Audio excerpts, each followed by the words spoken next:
निवेदिता अघोरमणि देवी को मिलने के लिए जाती है। पहली बार उनका दर्शन होता है तो शी इज़ वेरी इम्प्रेस्ड कि इतना सुंदर जगह है, गंगा के किनारे हैं, अघोरमणि देवी गोपाल की माँ अकेली रहती है, विधवा है, तो वो गंगा के पानी से अपने कुटिया की सफाई करती है। घर में खाने का तो कुछ है नहीं ज़्यादा कुछ, मेहमान आते भी है तो वो सूखी हुई कैंडी है वो उनको देती है।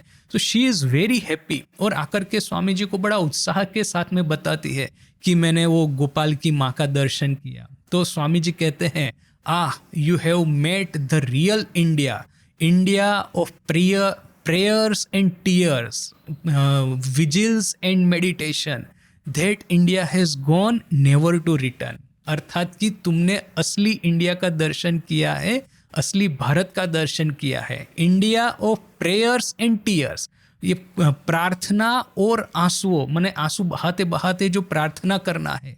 विजिल्स एंड दिस माने प्रेयर्स एंड विजिल्स, अर्थात कि रात भर जग करके ईश्वर का नाम लेना है। ये पुराना भारत चला गया, कभी वापस नहीं आएगा। यह स्वामी जी कहते हैं। इसके पीछे का अर्थ क्या है? ये नहीं है कि ये प्रेयर है, टीयर्स है, ये विजिल्स है, फास्टिंग है, वह सब साधना का भाग नहीं है। किंतु आज की हमारी जो माइंडसेट है उसको ये एक लिमिटेड जो साधना का क्षेत्र है उससे सेटिस्फेक्शन नहीं होने वाला है।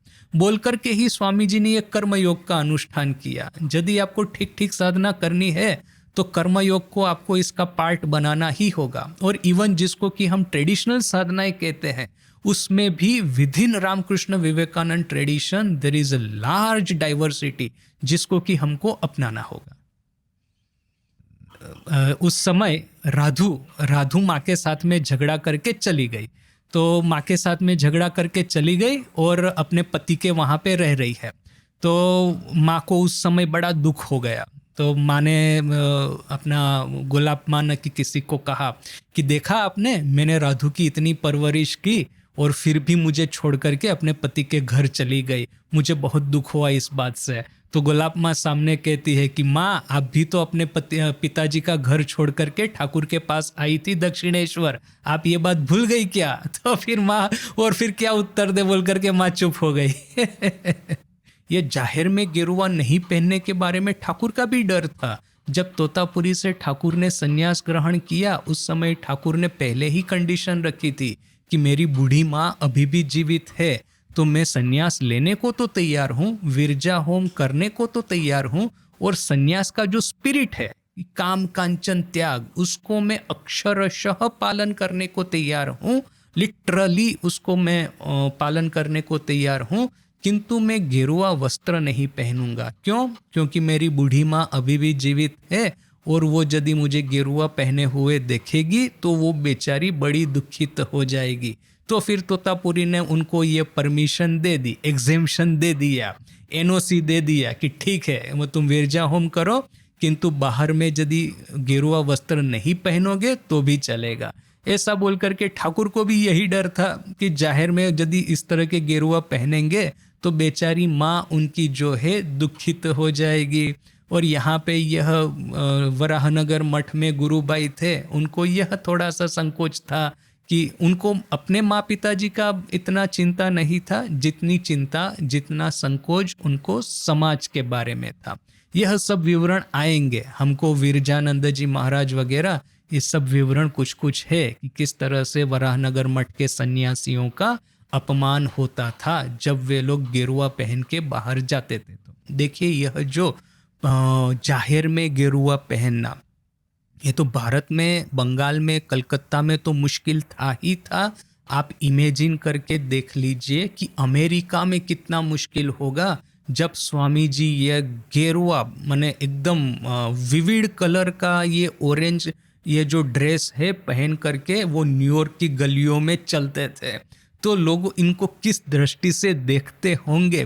मिस एलन वोल्डो जो स्वामी जी की ये जो 1000 आइलैंड पार्क में स्वामी जी के क्लास है, क्लास को जिसने लिपिबद्ध किया है और वो अमर हो गई है, इंस्पायर्ड टॉक जिसने लिपिबद्ध किया वही सारा एलन वोल्डो। तो वो एक हमको बताती है कहानी कि स्वामी जी जब न्यूयॉर्क में किसी कार्य के लिए बाहर जाते तो वो भी उनके साथ साथ में जाती। अभी देखिए कि स्वामी जी एकदम भड़क कलर के ये गेरुआ वस्त्र पहन करके, क्रिम्जन कलर का ये वस्त्र पहन करके, कोट ओवरकोट पहन करके वहाँ पे न्यूयॉर्क के रास्ते पे चल रहे हैं, और सर के ऊपर में वो टर्बन बांधी हुई है, पगड़ी बांधी हुई है। तो सभी लोग उनके सामने इस तरह से देखते हैं कि जैसे ये सर्कस में से कहीं निकल के आया है, न कि ये कौन है। तो ऐसा करके लोग सब उनके सामने देखते हैं। तब ये मिस वर्ल्डो लिखती है कि स्वामी जी के साथ में चलना वो भी एक बहुत बड़ी बहादुरी का काम था। सब लोग मेरी और इस तरह से देखेंगे कि यह एक काला आदमी है, लाल कलर के कपड़े पहन के जा रहा है, साथ में ये अमेरिकन औरत उसके साथ में क्यों जा रही है, क्या वो इसका किडनैप करके जा रहा है ना, कि क्या हो रहा है।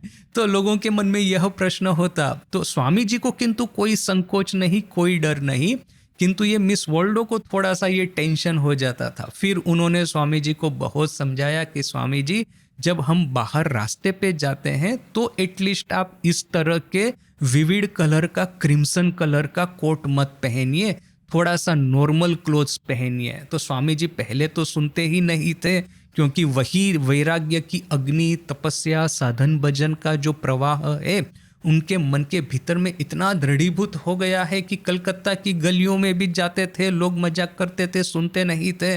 तो कलकत्ता में लोग मजाक करेंगे तो क्यों सुनेंगे। किंतु फिर जब मिस वर्ल्डो ने बार बार विनती की तो स्वामी जी ने फिर नॉर्मल कलर के कपड़े जो होते हैं, रेगुलर क्लॉथ जो कि अमेरिकन लोग पहनते हैं, ऐसे कुछ खरीदे, और जब गलियों में, शेरियों में बाहर जाना है तो इस तरह के कपड़े पहनना शुरू किया था।